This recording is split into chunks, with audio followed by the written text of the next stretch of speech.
Hey everyone, so we are going to talk about the influenza virus and things that the EMS provider would need to know.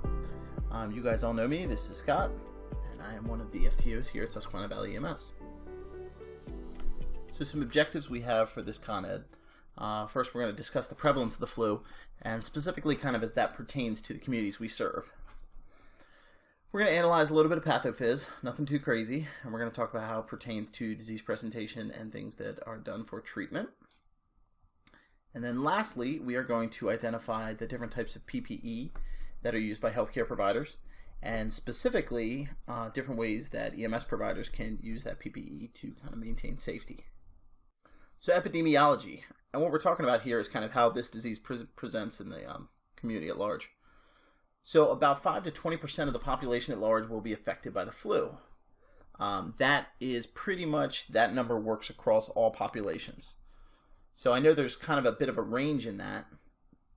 Some things that factor into that are going to be overall health status, age, and then all the typical socioeconomic indicators of health. So if you guys didn't know it, if you make more money and have better health insurance, you tend to have better health overall, and things like that are kind of contributing factors to why you see such a varied range. Generally speaking, and we'll talk about this a little more later, if you have overall good health status, the flu is not a huge health concern. Okay, but for those that already have some pre-existing conditions, or the older or the younger, the flu can actually be fatal in many cases. And then moving on from that, or moving to that, in Pennsylvania, anywhere from 120 to 2,000 people die annually from influenza. And that number is specific to Pennsylvania. So a lot of the data from the flu, from the vaccine trials and all, actually does come from Pennsylvania. And again, there's a wide range to that number. And all of the things I talked about before kind of play into that.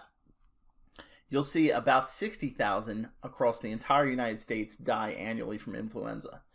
To put that number into perspective, about 500,000 or about 600,000 die of cardiovascular disease, and anywhere from more to less than that from cancer.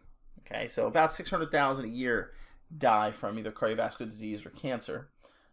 So about 10% of that die from the flu, which is still a pretty substantial number for something that we kind of see as, I think young, healthy people see influenza as a benign issue, but it has a pretty substantial health impact to the community at large. So we are all in the northern hemisphere. And so flu season for us kind of peaks from October through March. If you're in the southern hemisphere, then it oftentimes peaks during the spring months, and then, or what we call the spring months. And then if you're in the tropical climates, I guess one of the kind of pieces of revenge, if you will, is that flu season is year-round. So they see fairly high incidence of influenza, both A and B, year-round. They don't really have kind of a downtick, if you will. So a little bit of pathophys here. And again, this isn't something that's going to give you a biology level understanding of influenza, but just some basics. There are 3 strains that are most frequently studied here, A, B, and C. C is considered to be pretty rare in humans, and so when you talk about the flu vaccine, that generally is referring to strains A and B. They don't usually account for influenza C, and actually it's pretty unusual for them to test for influenza C. But it is common in some animals, and it has presented into certain health communities, or certain communities, due to other exacerbating factors. So the virus itself actually targets the upper respiratory tract, and we're going to touch back on this in the next slide. But generally speaking, the virus itself primarily causes inflammation of the upper respiratory tree and a little bit of the trachea. So the respiratory symptoms are kind of a primary impact of the flu or the influenza virus.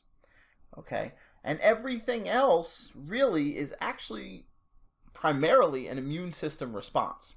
So some of the fever, the chills, the nausea, the vomiting, a lot of that is an immune response, and it's your immune system doing its job.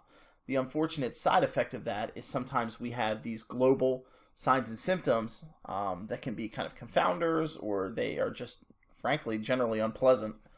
but they're not actually primary components of the virus or the influenza virus itself. Symptoms can begin within 48 hours of exposure. This is also another one of those wide ranges. So really symptoms can begin anywhere from 24 hours to 96 hours from being exposed. And the same characters or the same variables play a role here. So if I'm young and otherwise healthy, then I may not show signs and symptoms for 96 hours out, and I may have a pretty short period of time where I even show signs and symptoms. Now, the downside to this is that technically the virus is transmissible even before you can really feel those signs and symptoms. So it's very possible to transmit this disease without having all of the signs and symptoms of the flu present. Okay, and that's one of the reasons that these types of infectious pathogens can spread so readily. You may not know that you have a virus, but you're still able to move it around or transmit it. So we all know what flu-like symptoms are. That's actually a generally accepted term, and we use it to describe other conditions. But our general flu-like symptoms here are going to be fever and chills, headache, nausea, vomiting, congestion, overall weakness, and then dyspnea, which we would say is difficulty breathing, and that kind of goes hand in hand a little bit with the congestion as well. There's a pretty wide list of differentials for the flu, pneumonia being a big one. Okay, and a lot of people that have influenza and have a particularly bad case of influenza oftentimes will develop pneumonia kind of secondary to that. But again, kind of as I touched on the last slide, a lot of these signs and symptoms are actually the body's immune response. And so, it's not so much the virus itself, and the symptoms will pass once the immune response kind of dies down a little bit. Now, influenza itself is most commonly diagnosed clinically. So you go into a patient first, or you go into some type of urgent care, and the PA or NP will check you out, they'll take your temperature, and they'll be like, well, it could be the flu. Sometimes they will do lab diagnostics. And one of the things, or one of the factors that will play a role with that could be a public health situation, like an outbreak. Generally speaking, if there was a public health pandemic or outbreak, they would usually almost always want some type of lab diagnostic. Or if the patient is showing acute signs and symptoms, oftentimes lab work would be ordered, and it would be the preference. So again, in the young or the old, or those that are immunocompromised. So vaccination is a little bit of a hotbed topic for EMS. And I think we all know somebody, or we are somebody, that has a strong opinion on the flu vaccine. So the vaccine is kind of broken up into two flavors. There's an active and an inactive version. The IM version, which is what is most common, is what we call an inactive version of the vaccine, or inactive version of the virus. And this means that somebody that makes really, really good money went in and looked at the molecular makeup of this virus and actually separated out the component that makes it multiply actively in your body. But they still left enough of it intact that your immune system recognizes it and then can build up a response. So if you think about what all that means, it is impossible to get the flu from the inactive flu vaccine. And we're going to come back to that in a second. Okay, there is an active version of the vaccine. That's the one that's commonly given intranasally. And with that one, you can indeed get the flu. Okay, because that one is an active virus. The efficacy for the vaccine, which means basically how effective is it, that ranges anywhere from 20 to 60%. And we're going to talk a little bit more about that on the next slide. But basically, when they make these vaccines, they look at the data for the last year, for the last flu season, if you will, and they kind of take the average strands and they make a vaccine off of that. So as you can tell, or again, common sense would kind of let you know here that we're kind of guessing. And so you're not going to have 100% efficacy from the flu vaccine. That really is not the goal, and it's not something we're ever going to have. So one of the reasons that we kind of push vaccination so hard is that it also kind of helps promote a herd immunity. And what herd immunity is it kind of helps the population at large not be exposed to this disease as much, because we all, if the entire population gets a vaccine that is, let's say, 30% effective, well, then the entire population has less of a chance of transmitting it from person to person. And so this herd immunity effect would kind of help the population at large, perhaps even more so than any one person individually. And so it can actually help to eradicate certain infectious diseases and things like that. Herd immunity is one of the reasons that we got rid of measles, we got rid of mumps for so long. And now, unfortunately, as we've all heard from the news, particularly with measles, you've seen these diseases kind of have a resurgence because we no longer have a herd immunity because so many have chosen not to vaccinate. So the bottom bullet here is kind of this is kind of like where I guess you could say the subjective component of these comes in, is that people feel like every time they get the flu vaccine, they get the flu. And that really is not the case. What you're feeling is your body mounting that immune response. So you'll remember from the last slide how we talked about how some people have the fever and the chills, the nausea, the vomiting.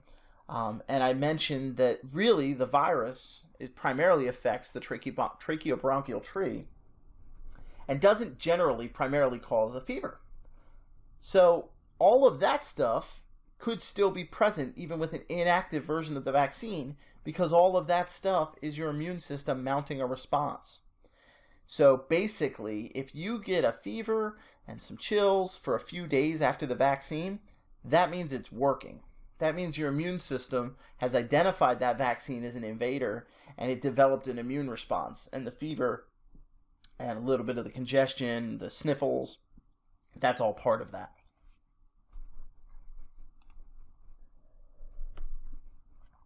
So here is the data on the last few years of vaccine efficacy. And I am a little bit of a data nerd, so bear with me on this. But you'll see I've gone all the way back to 2010, where they actually had a particularly good year, and the vaccine was 60% effective, which is actually, that's pretty incredible. But you'll see that on average, it ranges anywhere from really around 30-40% effective, I would say, is a pretty good marker. The worst year represented here, 2014, 2015, when the vaccine was about 19% effective. So you'll see they have pretty big sample sizes here, and also you'll notice that Pennsylvania was a study site for all but one of these years. So overall, the vaccine is pretty effective. And again, what I want you to keep in mind when you're reading this is that it's not so much just about the individual. And particularly in the case of the healthcare provider, there is kind of an exponential effect with that herd immunity and with this idea that healthcare providers aren't spreading it around to their patients and kind of really worsening this whole problem. So what is treatment for those that have influenza? Well, it's supportive care. So viruses, generally speaking, don't have great treatment options out there. And so most of the time, again, particularly in the young, healthy individuals that are not immunocompromised, the primary treatment is going to be go home, drink lots of fluids, and rest a lot. And maybe, keep your vitamin C up and try to eat. But there's not going to be anything direct here. So antivirals are a thing, but you don't see them like you see antibiotics. And there's a lot of reasons for that. They have their risks. So with that said, they're really not commonly used. And you're really only going to see those in patients that are either having an incredibly acute case of the flu, or in patients that are really young and really old. Okay, the patients that have, unfortunately, higher lethality when we're talking about influenza. And so what all of this means in English, the disease is self-limited in the majority of individuals. And so what that means is basically it really is not going to have any long-term impact, and we really don't have to do much in order to cure it in the majority of healthy people in the public at large. So on to the best part of the show here. We're going to talk through some PPE stuff. And this charming individual pictured is kind of demonstrating what is the most basic of PPE, which is gloves.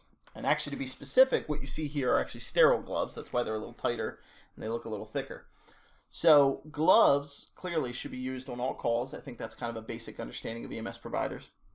and they provide us that basic limited barrier protection. The role they play in flu protection is probably limited, but again, you want to have a basic barrier protection because you're going to have your hands on people, and all of those fluids or other things that you're touching, of course, can transmit disease. Now, a little bit more relevant to our subject here is going to be a surgical mask and gown. Now, EMS is not so well versed in the different flavors of what we call contact precautions in hospitals. So the first term used often is simple contact precautions. And most of the time, these are patients with MRSA or some other type of infectious disease that's based on skin contacts. You would have to come into contact with it into an area that has that can be kind of the disease can be transmitted into. So broken skin, something like that. And so that refers to the idea. Contact precautions refers to the gown and the gloves. And if you look closely at this picture here, you'll see that the gown is actually tucked into the gloves so that if fluids were to roll off the gloves, they wouldn't actually roll up into kind of the hands. So introduction of the surgical mask would create what we would call droplet precautions. And so the next level up, droplet, means that whatever infectious pathogen this person is suspected to have, it travels within droplets. And so whenever you sneeze or whenever you cough, there is the potential for little bits of mucus and little bits of, frankly, spit to carry these infectious pathogens. And then they get on you, and you either breathe them in or they get on your skin, and then that's how the disease is transmitted into your body. So when you see the introduction of the surgical mask, that is because of the possibility of droplet transmission. Okay, so those are really the two different levels that we're talking about when you see the gown and then the introduction of the surgical mask. Okay, and then there's the N95 mask. I apologize for that terrible face I'm making in that photo. I don't know what that was. But there's kind of three flavors that you'll see. The 1860, pictured on the left, that one is probably the most common, and that's just kind of your standard N95 mask. In the middle, what I'm sporting there is not just the latest fall fashion, it's also the duckbill N95. And then on the right, we have the 3M 1870. All of them must be fit tested in order to ensure that they're working. And so basically, we put a hood over the subject's head, and we spray a bitter almond spray or something like that into the hood. We make sure that you can actually smell it because some people can't. And then we introduce the mask and then kind of repeat that process. And, while we're spraying in this bitter almond smell, you might be moving around. We might have you read a script, move your head from side to side, up and down, and make sure that the mask stays sealed in a traditional working environment. So, again, if you really take nothing else away from this presentation, I want you guys and gals to understand that the N95 mask is for airborne protections. It's for airborne threats, not droplet threats. And so the big difference between a surgical mask and an N95 mask is that a surgical mask seals around the subject's or the wearer's face. It does not allow any airborne particles to pass through the sides of it. And that's why it must be fit tested, either quantitatively or qualitatively, either by a number or diagnostic or just by some type of subjective smell. The surgical mask does not, and the surgical mask actually allows quite a bit of airflow in through the sides, okay? And so some examples of airborne pathogens might be SARS, or, gosh, I can't think of any others right now, but there are, tuberculosis is the big one, I would say. So tuberculosis or SARS, they don't need to travel in droplets, okay? Somebody with SARS doesn't have to sneeze on you. They can just share the air with you. Same with tuberculosis. If you're in a closed space with somebody that has tuberculosis for 3 hours or more, it's considered an exposure. Okay, and they don't have to talk. They don't have to, well, obviously they're breathing, but they don't have to really spit on you for that to transmit. And so anytime we suspect an airborne issue, we would use an N95 mask. Okay, and so this is not overly relevant to influenza. Okay, because influenza is not suspected to travel in the air. It travels within droplets. Okay, so fluid or other types of other types of body fluids. So the other thing to understand about an N95 mask is we do reverse precautions with our patients, and that applies to droplet precautions as well. And what we want to do is we want to place not just one of these masks on ourselves, but we also want to provide the patient that has an active or recurrent cough or respiratory symptoms with a mask as well. And so not just should the EMS provider be masked, but the patient should as well. Another big take-home point of this presentation: if the patient is suspected to have an airborne threat and you are wearing an N95 mask, then the patient should be wearing a surgical mask, and you can rip off the plastic shield.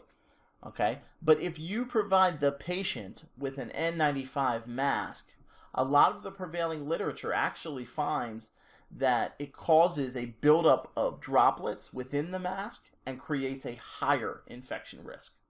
So the N95 mask is never to be used as a reverse isolation strategy. Okay, so we wear the N95 mask as the healthcare provider, and the patients would wear a surgical mask with or without the plastic face shield. Okay, so if you guys want to check up on the references, most of it was from the NIH, and then I also pulled some data from the CDC. If you guys just happen to be infectious pathogen kind of aficionados, or you guys want to nerd out over this stuff, you can reach out to me. I'm actually engaged in an influenza vaccine research project right now, so if you are interested in kind of what the data looks like or any of this kind of stuff, just let me know. There are actually opportunities that you could kind of engage in the EMS research process with this. Otherwise, I hope you guys enjoyed the presentation, and I will see you around.